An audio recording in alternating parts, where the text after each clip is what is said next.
ya, kalau kita batasi, toleransi dalam agama itu sangat luas sekali ya. Misalnya kita batasi dalam konteks, sejarah, dalam konteks sejarah di Madinah, ketika Rasul hijrah ke kota Yathrib ya, waktu itu belum menjadi Madinah. Madinah.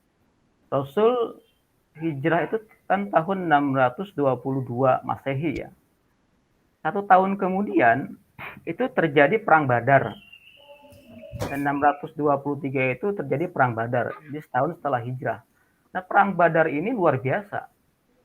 Perang yang sangat menentukan kemenangan sebuah negara yang akan dibangun di Madinah waktu itu ya. Bayangkan waktu itu ketika Rasul menempatkan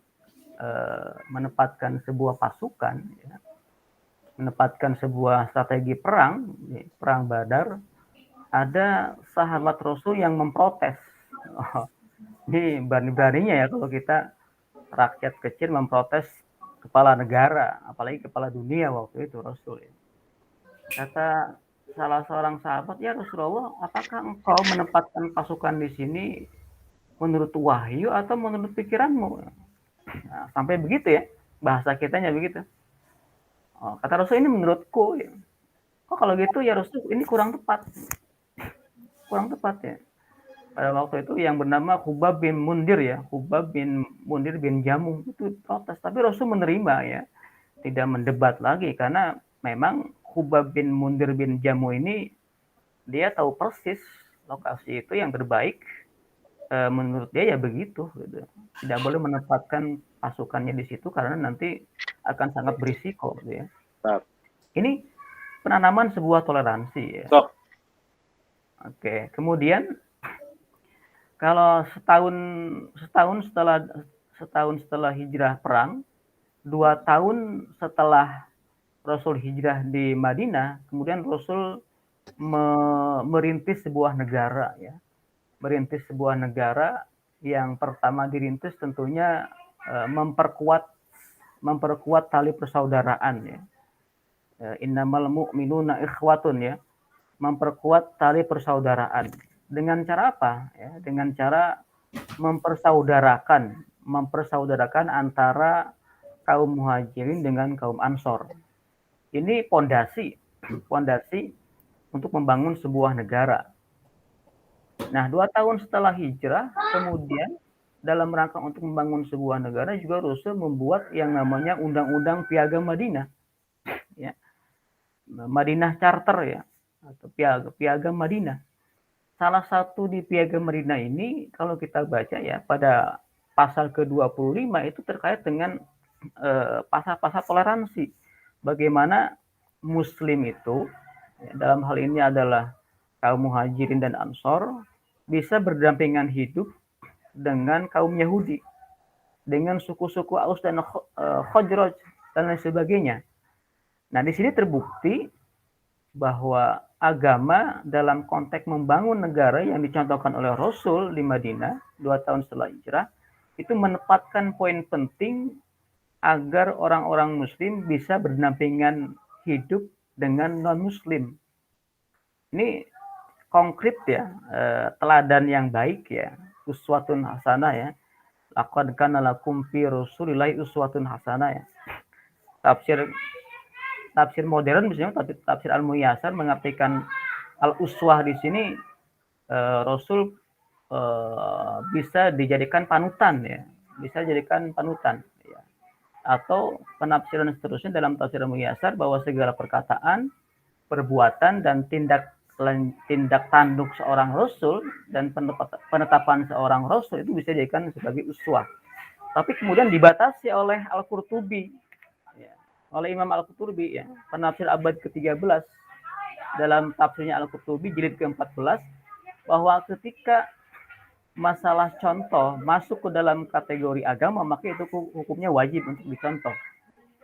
Tapi ketika contoh Rasul masuk dalam kategori masalah dunia maka sifatnya al-mustahab, sunnah.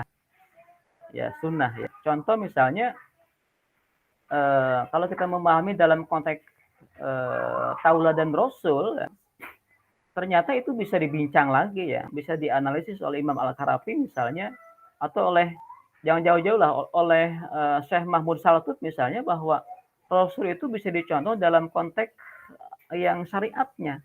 Tapi yang non syariat, nah, itu tinggal tergantung kita ya. Misalnya Rasul makan pakai 3 jari, bukan 2 jari ya, bukan 2 jari tapi 3 jari.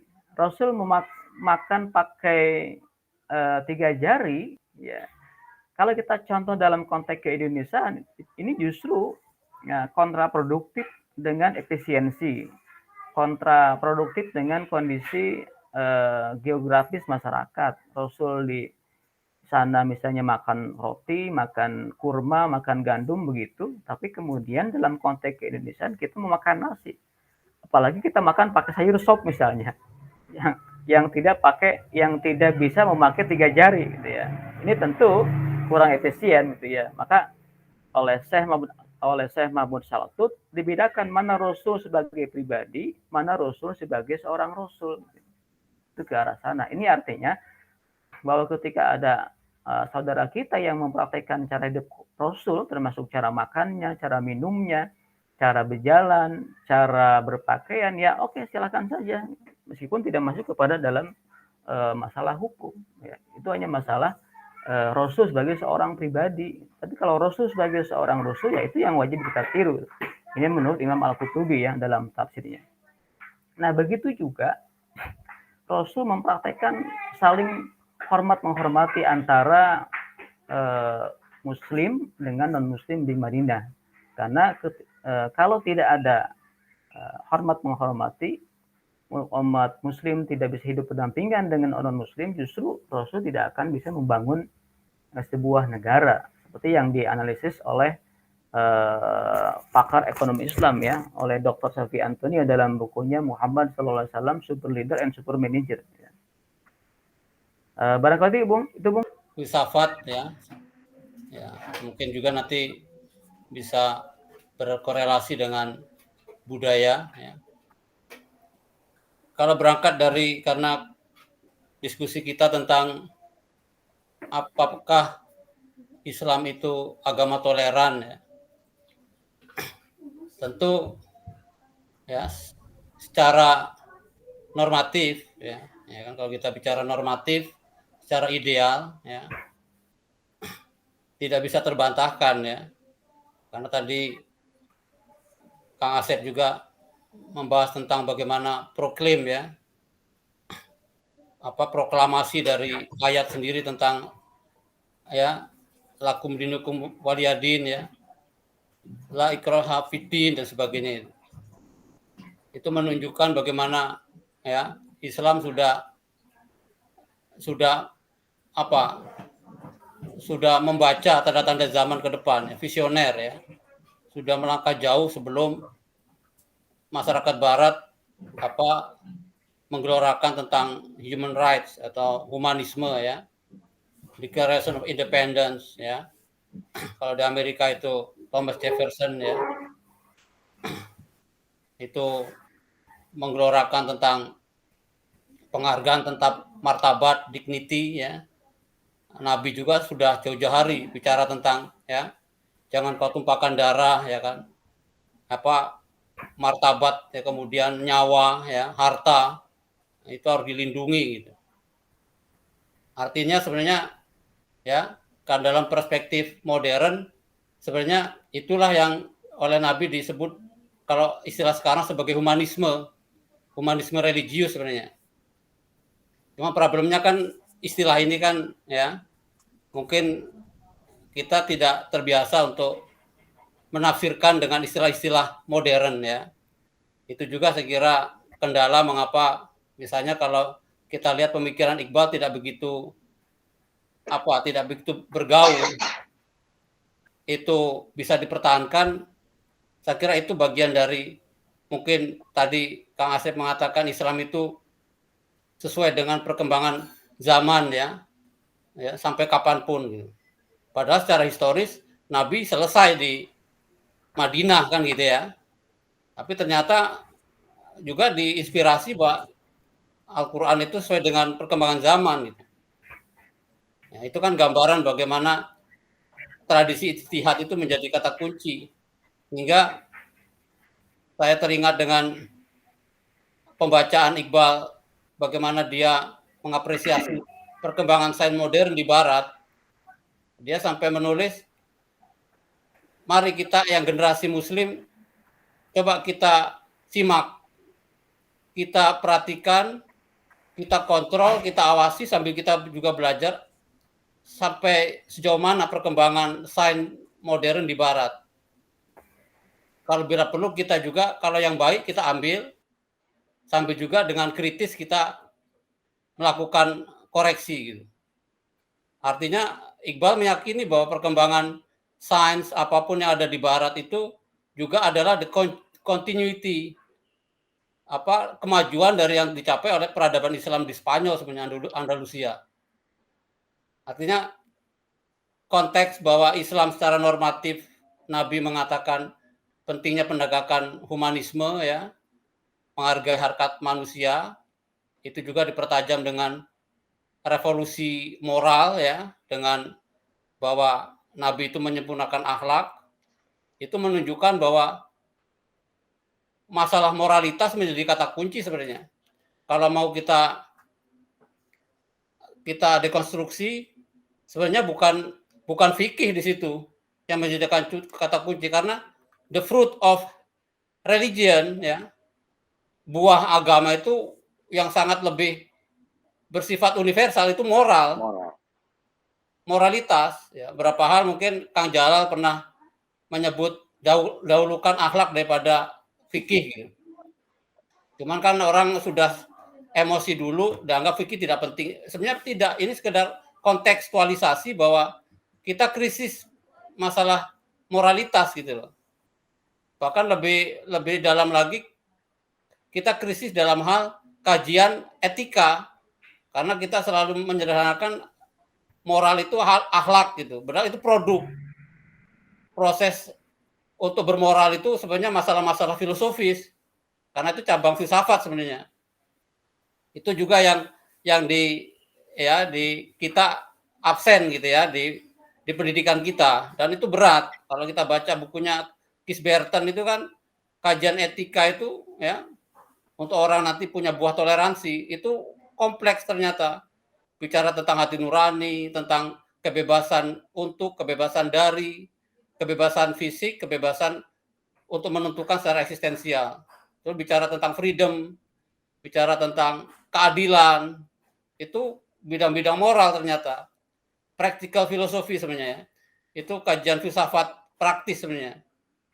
Dan ini yang menjadi problem juga, mengapa itu terputus dalam sejarah perkembangan intelektual Islam, karena dominasi dari tadi kajian-kajian Islam yang reduksionis, ya, hanya menggeluti dalam bidang-bidang fikih, bahkan mungkin tercerabut dari usul fikih misalnya gitu kan, filsafat hukumnya misalnya. Itu juga menjadi menjadi PR besar, sehingga kajian-kajian usul fikih yang sangat dekat dengan filsafat, moral yang sangat dengan filsafat gitu. Artinya sindiran bahwa dalam Al-Quran itu menyebut ketidaksukaanmu kepada suatu kaum, janganlah kau bersikap tidak adil. Itu kan sebenarnya sangat reflektif dan rasional gitu loh. Itu perlu pendalaman gitu. Kita tidak suka tapi jangan tidak adil gitu. Itu tidak gampang itu. Ini kan perlu kajian sebenarnya, perlu sistematika. Tidak berhenti pada hal yang normatif, tapi sudah lebih kepada tadi penjabaran bahkan secara diskursif gitu ya, secara pemaparan ya. Kalau di Barat sudah berkembang filsafat bahasa untuk menjelaskan tentang pengalaman religius. Kalau kita kan masih asik dengan tasawuf, itu tarekat-tarekat gitu loh.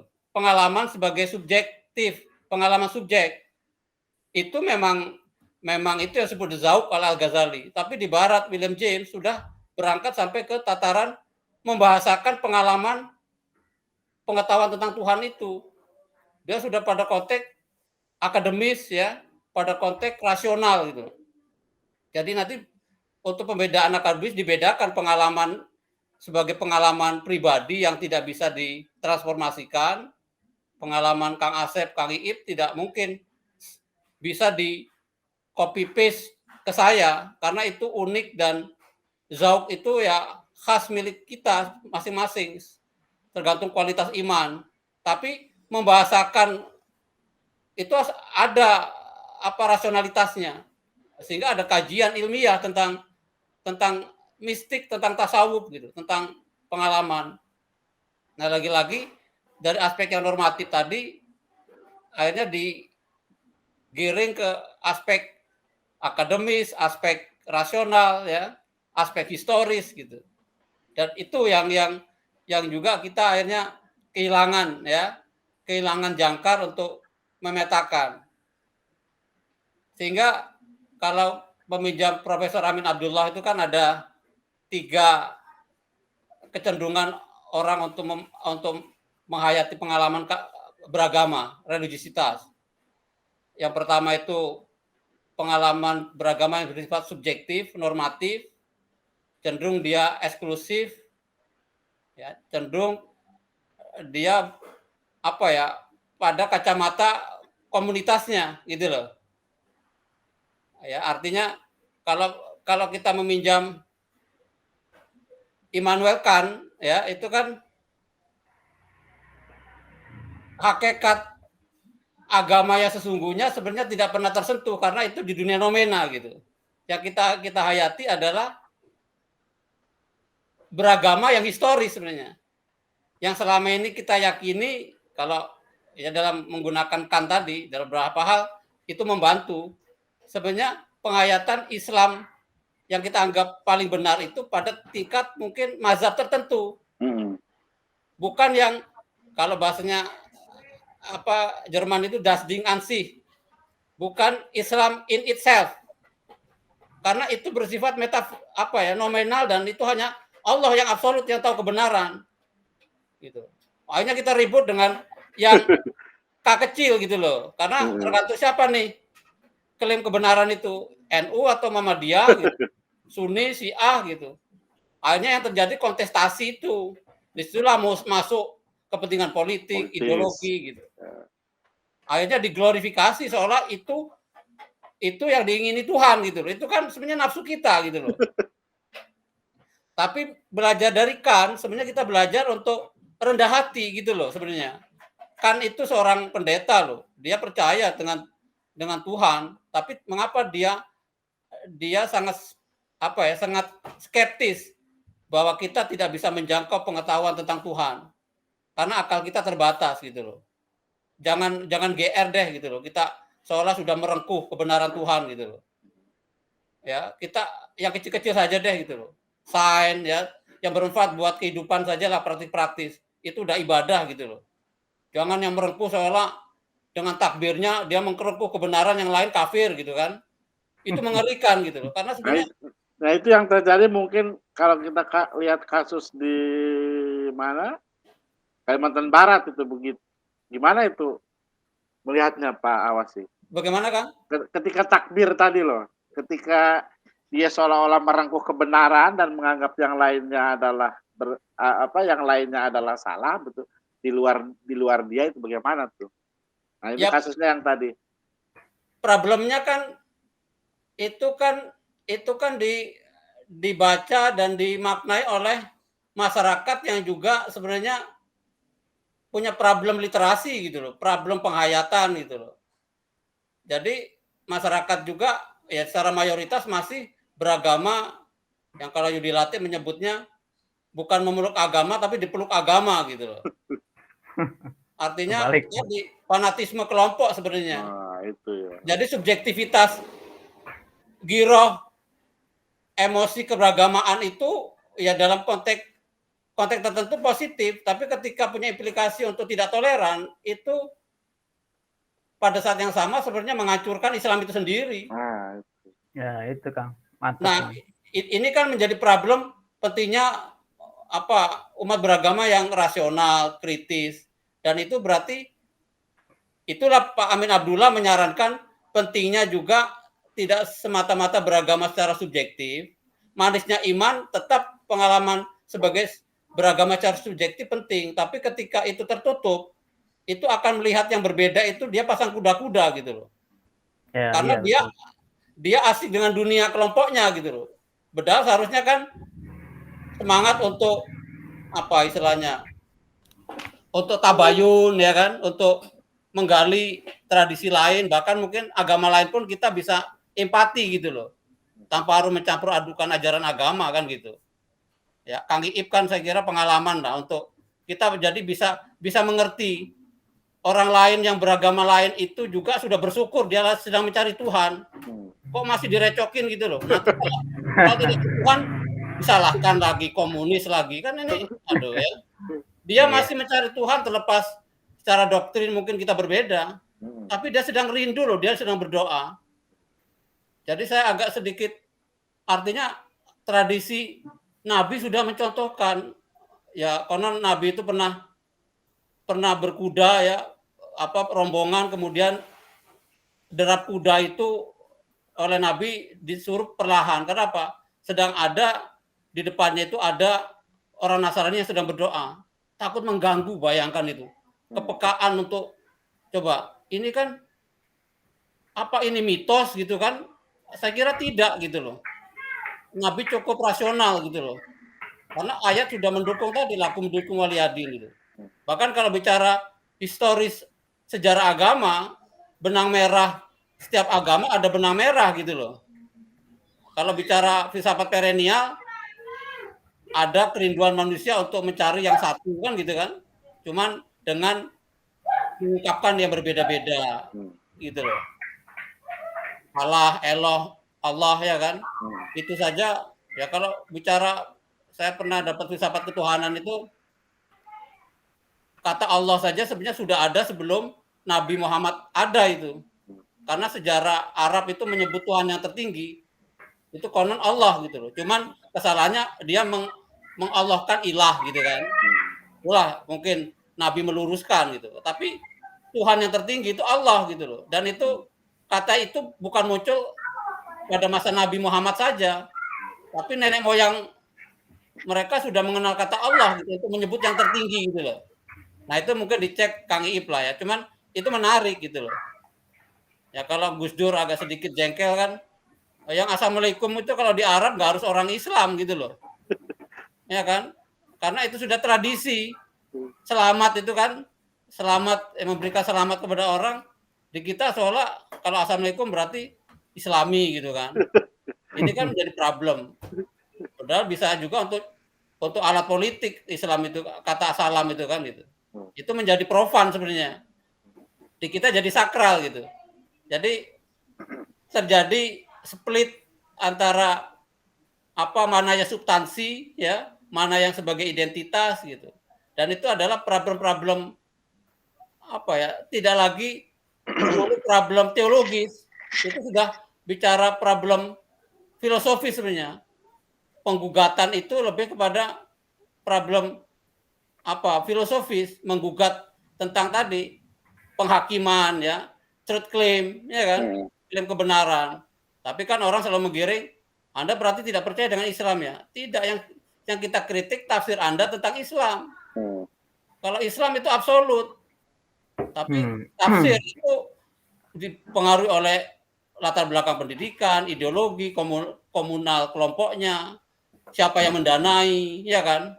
Dari kalau Timur Tengah apakah Arab Saudi atau Iran misalnya, kan bisa dilacak itu ya kan?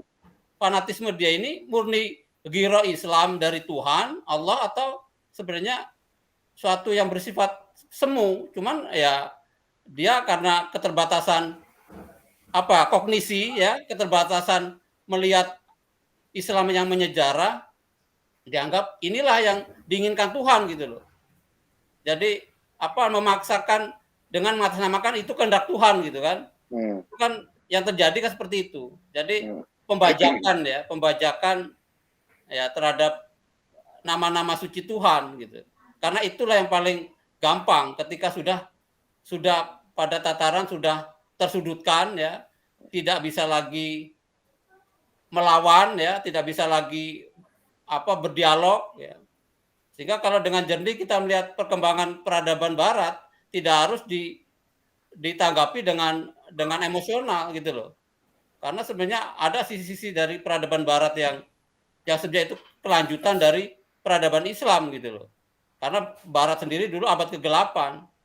Tapi kan secara psikologis kan bisa dimaklumi ketika orang sudah kalah secara ekonomi, ya kan, kalah secara intelektual, apalagi tradisi pendidikan kita hafalan.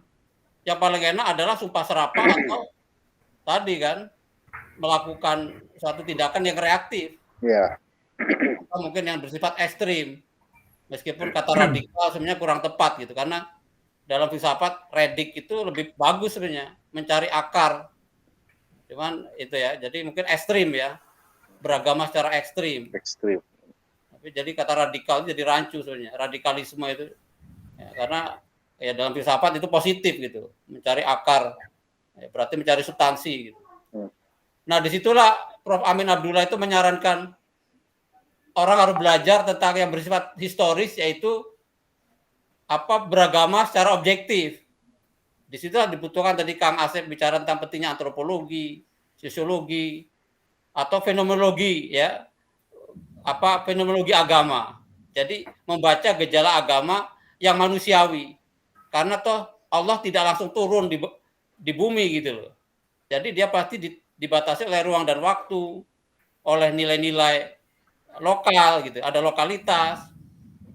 Dan dalam hal ini itulah yang harusnya dirayakan, tinggal nanti ada batasan-batasan penegakan hukum supaya orang tidak melanggar, sehingga tadi akhlak tadi tetap terjaga. Ya dalam ungkapan Gus Dur mungkin di situ Gus Dur mengatakan pribumisasi Islam itu. Artinya ya Islam berdialog dengan lingkungannya. Nabi juga berdialog dengan lingkungan Arab. Muncullah Islam Arab kan gitu. Kalau di Nusantara ya muncul Islam Nusantara gitu loh. Itu rasional dan realistis gitu loh. Karena apa? Di situ ada kontestasi, ada dialog, ada suatu bentuk tadi kehangatan budaya di situ ya. Nanti ada ukuran-ukuran mana yang substansif, mana yang sebagai simbol tradisi, kan tinggal dipilah-pilah. Itulah pentingnya akal manusia menggali gitu loh. Jadi tinggal dibuat saja kajian-kajian yang bisa menunjukkan bahwa ini bertentangan dengan akidah misalnya. Sama seperti para filosof muslim ketika mengambil filsafat Yunani. Dewa-dewa Yunani tidak diambil karena apa? Bertentangan dengan tauhid gitu loh. Tapi metode logika Aristoteles diambil gitu loh. Plato teori tentang negara oleh Al-Farabi juga diinspirasi gitu ya, menginspirasi Al-Farabi dengan Madinatul Al-Fadilah itu ya, negara utama itu. Jadi sebenarnya ada proses membuang dan mengambil gitu ya, kalau Gus Dur menyebutnya membuang dan mengambil gitu. Artinya, dialektika ya. Nah. Dialektika itu, karena itulah natural, itulah alaminya manusia, karena manusia punya akal untuk selalu menggali, berdialog, karena lewat itulah akhirnya muncullah Islam itu tumbuh yang punya keunikan. Ada Islam Tiongkok, ya Islam Rusia, Islam Amerika gitu loh. Menarik sekali sebenarnya, sehingga nanti dipandu oleh yang disebut dengan akhlak tadi, karena dalam moral itu ada nilai-nilai universal. Bahkan bisa ketemu kalau Hans Kung menyebut global ethics itu. Betul. Penghargaan terhadap manusia, siapapun agamanya, termasuk yang tidak bertuhan, sepakat gitu loh. Jadi nggak perlu ribut. Yang melanggar adalah yang tadi menginjak-injak nilai manusia, ya tinggal di penjara kalau pemerintah punya penegak hukum gitu loh. Yang melakukan kekerasan, beragama dengan pentungan, ya tinggal diseret saja gitu loh. Tapi selama berbeda pendapat, kata Kang Asep, itu menarik. Cuman kan di kita juga tidak terbiasa untuk tadi ya, simpatik, empatik dengan yang berbeda gitu loh. Betul. Jadi kayak seperti terpaksa gitu loh. Seperti denda menunggu kalau dia mayoritas, boleh jadi ngeri juga gitu. Itu persoalannya. Jadi bukan kesadaran untuk ya I agree with disagreement gitu loh. Agree with disagree itu loh. Setuju dalam ketidaksetujuan. Kalau di barat kan begini Kang Asep. Misalnya Kang Iip berbeda pandangan dengan saya akan marah ketika Kang Iip tidak boleh bicara di forum, di ruang publik. Padahal saya tidak setuju dengan pandangan Kang Iip. Tapi dia tidak boleh bersuara, itu melanggar HAM. Ya, Di kita kacau, dianggap saya membela aliran yang dihayati oleh Kang Iip. Padahal saya beda gitu loh. Wah, kamu berarti sealiran ya gitu. Nah, itu susah itu kita. Nah, itu yang terjadi konteks di negara kita di Indonesia. Ketika kita berempati terhadap minoritas misalnya, nah, kita justru dicap bahwa kita adalah bagian dari minoritas. Itu kan yang terjadi sehingga saya kira itu sudah dirasakan oleh Gus Dur kan. Tapi kalau kita dalami literatur bacaannya, saya marah dengan siapa itu Arswendo juga, saya marah dengan cara dia itu. Tapi apa dengan cara marah itu citra Islam jadi baik gitu loh. Jadi saya wah iya juga gitu loh. Saya bukan setuju dengan Ahmadiyah gitu loh, tapi dia manusia gitu loh. Jadi kemanusiaan itu. Tapi kan ya resikonya Gus Dur udah tahu. Nah, problemnya yang setingkat bisa membaca seperti Gus Dur kan tahu bahwa yang menyerang dia levelnya beda dengan dia dan Gus Dur tahu gitu loh. Jadi nggak terpancing. Kalau kita kan masih emosi juga gitu loh. Sehingga justru iklim damai dan aman itu tidak terwujud begitu ya. Nah, kalau dua-duanya reaktif begitu ya. Kalau dua-duanya reaktif justru kemajemukan atau keberagaman yang harusnya harmonis justru sebaliknya begitu. Dari pihak yang A dan pihak yang lain begitu. Makanya tadi Kang Asep itu Prof. Amin Abdullah menyarankan beragama harus beranjak untuk pada tingkat objektif. Karena supaya ada parameter gitu loh. Tradisi ilmiah, sains ya dalam beragama, mendialogkan agama dan sains, agama dan rasionalitas itu jalan juga. Walaupun nanti ada kritik termasuk Ulil juga akan mengkritik karena peneliti itu tidak bisa merasakan zauq manisnya iman. Itu memang tidak sempurna, tapi tetap ada manfaatnya. Karena apa? Supaya ada kajian ilmiah gitu loh. Supaya bisa memilah ini pandangan Islam yang diinginkan Allah atau ini aliran gitu loh. Mazhab gitu kan. Nah, ini kan kacau kita karena itu harus dipilah, itu diverifikasi lewat kajian. Kalau enggak kan nanti mereka mengklaim, oh ini saya dari Nabi kok gitu loh. Nah, kan, saya udah mimpi ketemu Nabi katanya. Saya yang benar, yang aliran yang berapa puluh itu sesat gitu. Dalam konteks itu mungkin Cak Nun juga, ya sudahlah saya bagian dari yang banyak itu katanya kan. Jadi sebagian diri dia ada Muhammadiyah, ada NU gitu. Karena selama ini orang mengklaim yang satu yang selamat katanya masuk surga. Sering gitu kan. Nah, Cak Nun membalik itu. Saya yang 70 aja deh, saya bagian dari semua gitu aja. Bagian untuk empati tadi. Nah, akhirnya, yang beranjak kepada yang ketiga itu Kang Asep, Kang Iip, yaitu intersubjektivitas. Kalau di sosiologi sebenarnya Max Weber udah bicara itu, intersubjektivitas. Jadi ada dialog, ada simpati dan empati tadi. Ya kalau Kang Iip kemarin men-share pernah ke Museum Petruk ya kan? Ketemu di dengan Romo Jogja ya, Sindu, ya, dengan Romo Sindu. Artinya itu kan tidak menghalangi kita untuk menghargai kebernasan dia, ya kan? Kejernihan dia, terlepas dia beda imannya dengan kita gitu loh. Ada sisi-sisi yang juga bisa kita gali, kita belajar dari mereka gitu. Oh, mereka kok senang dengan filsafat gitu kan. Mereka kok suka dengan tradisi membaca. Malu kita yang muslim itu. Nah, Romo-Romo itu jagonya itu membaca buku itu. Nah, itu artinya dia kok, saya diajar Romo Sudarminta itu murah senyum, lemah lembut waktu di EKS itu Kang ya. Iya, betul. Yang menarik itu ketika Jumat ya, dia mempersilahkan mahasiswanya untuk Jumatan itu. Jadi nggak perlu teriak-teriak, dia nggak teriak-teriak haleluya, tidak kok gitu loh. Akhirnya kan mode-mode teriakan takbir itu kan dikritik oleh Sujiwo Tejo kan. Saya justru tidak menjadi hangat dan rindu Tuhan, malah ngeri. Takbir Allah Akbar karena kehilangan sakralnya tadi. Jangan-jangan teriakan itu teriakan politik gitu loh.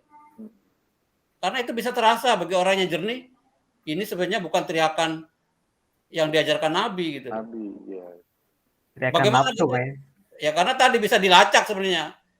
Ini kontestasi politik atau bukan sih gitu loh. Itu nggak perlu dianu lah ya, nggak perlu kita, nggak boleh buruk sangka katanya. Kata Mama Sobari, untuk di Indonesia suzon itu boleh katanya kan gitu. Karena banyak sekali rekayasa di kita. Tuhan aja dijual gitu loh. Itu Mama Sobari seorang budayawan sosiologi kan, dia tahu. Oke, saya bukan melanggar kata Al-Quran atau kata Nabi. Kita nggak boleh buruk sangka dulu. Dalam hukum tidak boleh apa praduga tak bersalah harus dilakukan. Itu dalam tataran normal. Bahasa kita kan abnormal gitu loh.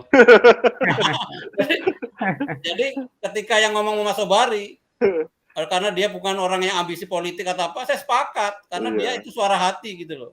Tapi kalau yang bicara politik, ya saya ragu juga.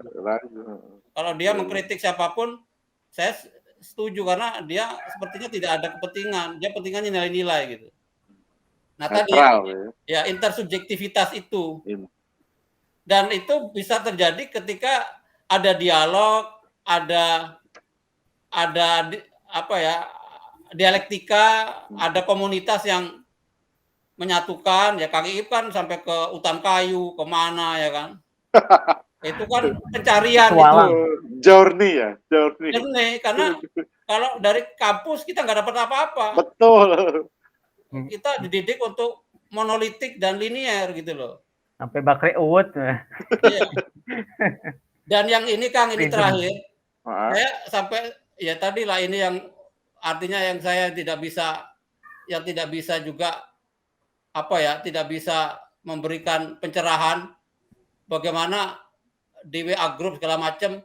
Dulu sebelum munculnya Islam identitas, politik identitas, teman-teman di Jogja itu enak gitu loh dengan gaya Jawa dia. Tapi ketika dia sudah kelihatan giro Islamnya, itu kok seperti mau polisi akhirat gitu loh. Iya. Itu iya, justru jadi kehangatan hilang kan gitu loh. Betul. Kok malah ini justru menurut saya Islaminya ketika dia membiarkan berbeda tadi. Sekarang kok serba diukur dengan ya seperti Kang Iip ada jenggotnya gitu. Nanti kalau Kang Asep kayak seperti saya kan, berarti makomnya ini masih rendah. Itu begitu kuat gitu loh. Jadi lama-lama ya saya mundur dengan teratur karena nggak kuat. Nanti saya diserang banyak air bah begitu, nggak kuat juga. Karena sebenarnya dijejali gitu kan, kita jadi lama-lama jadi ini juga kan, kekenyangan kan jadi muntah sebenarnya. Tapi mereka nganggap itulah peradaban Islam gitu loh. Yang sibuk dengan pakaian, sibuk dengan cara berwudu. Loh, ini peradaban orang Amerika sudah sampai ke bulan, sudah berwisata ke angkasa, kita masih sibuk dengan yang normatif gitu loh. Sibuk masih urusan fikih ya. Nah itu, dan mereka anggap itulah jalan mereka, dalam bahasa yang umum, telah kutemukan kebenaran. Nah itu loh. Jadi inilah jalan kebenaran gitu loh. Ya bagi kita yang gelisah kan, kalau itu mayoritas kan, ya seperti kegelisahan Buya Syafi'i Ma'arif, mau sampai di mana Islam ini sehingga tadi ya menjadi terpuruk oleh umatnya. Karena Islam itu begitu cerdas, tapi umatnya sampai silau, dan karena agama itu begitu cerdas gitu loh.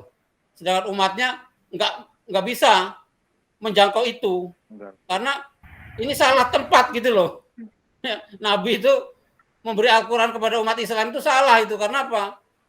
Ternyata tidak bisa dipahami karena terlalu futuristik gitu loh. Terlalu ke depan, milik pos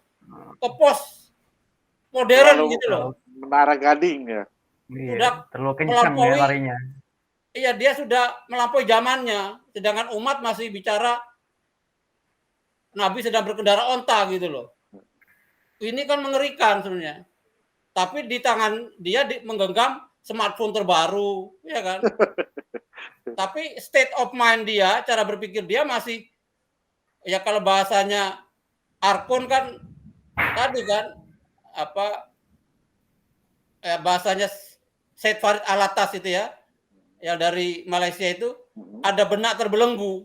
Jadi romantisme masa lalu itu dibawa ke depan. Itu sebenarnya tadi ya perlu kontekstualisasi, perlu tadi ijtihad tadi dibuka ya kan. Karena sebenarnya substansi Islam itu ya tertutupi karena berkelindannya identitas ya kan. Karena memang yang paling gampang adalah yang normatif dan serba simbolik identitas. Sedangkan substansi kan perlu reflektif, perlu itu istilahnya? Permenungan. Permenungan itu kan membutuhkan gizi yang ya tadi banyak faktor yang membentuk itu, pendidikan ya, lingkungan, tradisi. Itu yang juga Gus Dur juga mengkritik pesantren pun akhirnya mental juga kan gitu. Padahal dia kiai dan tahu pesantren, tapi kritik Gus Dur seorang kiai mengkritik kiai itu menurut saya suatu kemajuan itu, karena dia tahu terjadi romantisme juga pengajaran di NU di pesantren gitu. Gus Dur ingin muncul rasionalisasi di pesantren gitu loh. Tidak hanya sekedar ritualisme gitu ya, atau sekedar mengulang-ulang. Tapi ternyata ya tidak cukup ini ya. Memang tidak gampang karena sudah berakar. Nah itu saya kira juga problem toleransi itu juga tidak kuat berakar, sehingga masih pada tataran jargon, tapi ketika ada kontestasi politik atau kelihatan tuh wajah aslinya gitu loh. Jadi bukan tidak mengendap ya, intrinsik ya dalam diri, bagian dari the way of life gitu loh. Kalau itu kan nggak tergoncang oleh apapun situasi politik, karena moralitas itu ya itulah buah kata Nabi akhlak ya. Walking Al-Quran itu Nabi itu ya akhlak berjalan gitu kan. Itu kan gambaran dari Al-Amin, itu kan bentuk-bentuk dari bagaimana itu tidak bisa diingkari bahkan oleh yang tidak percaya oleh Nabi sekalipun, karena seorang Yahudi pun yang tidak suka dengan Islam mengakui Nabi itu pemuda Muhammad mudah dipercaya gitu loh, sehingga menitipkan barang apapun, mau dia Islam atau Yahudi, kemana ini kalau menitip? Ke Muhammad. Wah, itu artinya gambaran bahwa Al-Amin itu dipercaya dalam ruang publik, baik yang muslim maupun yang sekuler gitu loh. Lintas batas. Dan itu